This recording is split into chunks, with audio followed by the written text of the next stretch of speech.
Hello hi అండి. మేము మా ఇంట్లో పెరుగు పులుసు ఏ విధంగా చేసుకుంటామో ఈ వీడియోలో మీకు చూపించబోతున్నానండి. పెరుగుని కవ్వంతో బాగా చిలుక్కోవాలి. తర్వాత కొంచెం ఉప్పు వేసి ఉప్పు అంతా కూడా కరిగే విధంగా బాగా కలుపుకోవాలండి.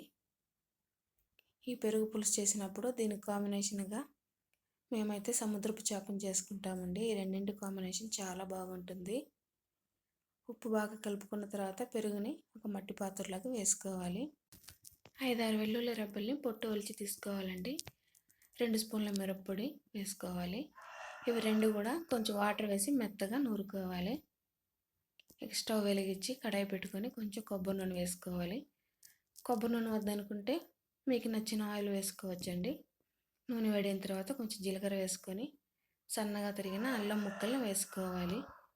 అల్లం ముక్కలు పచ్చివాసన పోయేంత వరకు వేయించుకున్న తర్వాత మనం నూరి పెట్టుకున్న వెల్లుల్లి మిరప్పొడి మిశ్రమాన్ని అందులో వేసి ఇవి కూడా పచ్చివాసన పోయేంత వరకు వేయించుకోవాలి.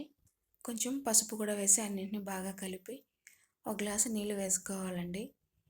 ఈ నీళ్ళు బాగా తెరిలిన తర్వాత తెరిలిన ఈ నీళ్ళని పెరుగులోకి వేసుకోవాలి.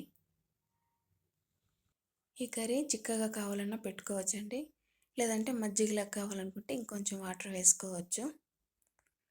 మంటని సిమ్లో పెట్టే చేయాలండి. 1 నిమిషం ఉంచితే చాలు, ఎక్కువసేపు ఉంచాల్సిన అవసరం లేదు. ఎక్కువసేపు ఉంచారంటే పెరుగు విరిగిపోతుంది.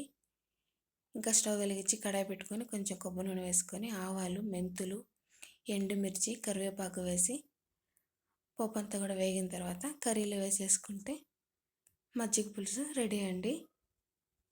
ఈ విధంగా మట్టి పాత్రలో చేసుకొని మరుసటి రోజు తింటే కర్రీ చాలా బాగుంటుందండి.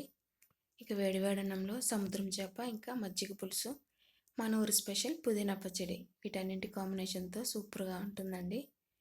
తప్పకుండా ట్రై చేయండి. వీడియో నచ్చితే లైక్ చేయండి. Thank you for watching.